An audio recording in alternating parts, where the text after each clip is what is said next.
నేనేం చెప్తున్నా అంటే కేటీఆర్ గారు రాహుల్ గాంధీ ఎంత గొప్ప మనిషి, ఎంత గొప్పోడు,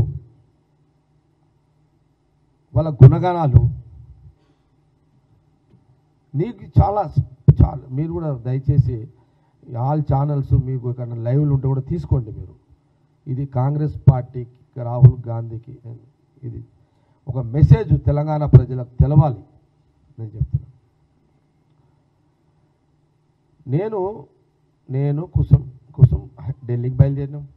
కేటీఆర్ గారు నీకు తెలవాలి, హరీష్ రావు నీకు తెలవాలి, నీ ఖాందానికి తెలవాలి, మీ నాయనకు తెలవాలి. ఇది వాళ్ళు ఎంత గొప్పోళ్ళు అనేది కేసీఆర్కి తెలుసు, కానీ బయట చెప్పాడు. ఆయన ఒక రాజకీయ పార్టీ నాయకుడు అయింది కాబట్టి ఒకసారి చెప్తాడు, 10 సార్లు తిడతారు వీళ్ళు.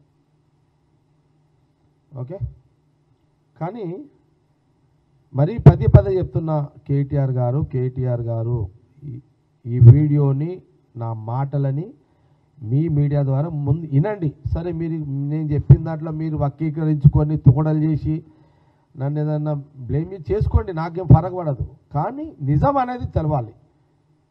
నిజం ఏంటంటే నేను ఢిల్లీకి చేరుకున్నా. నేను జట్టి కుసుమ్ కుమార్ ఢిల్లీకి పోయినాం.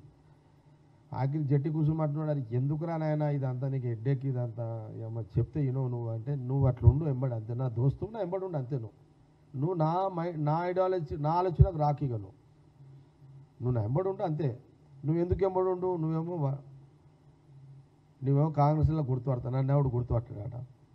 కమ్సే కమ్ రాహుల్ గాంధీ ఆ లైన్లో పోవడానికన్నా నాకు ఎంట్రీ కావాలి కదా, నా దోస్తువి అంటే. ఆయన అప్పుడు ఏం చేసిండంటే సార్ ఇట్లా మాధవన్కి ఫోన్ చేసిండు. ఆయనకు మాధవన్ బాగా క్లోజ్, ఎవరు చనిపోయిన మాధవన్కి మన జట్టి కుసుమ్కి ఫోన్ చేసి మాధవన్ సార్ నేను ఇక ఆయన గుర్తుపడతారు కదా, ఇట్లా జగ్గారెడ్డి ఇట్లా ఎమ్మెల్యే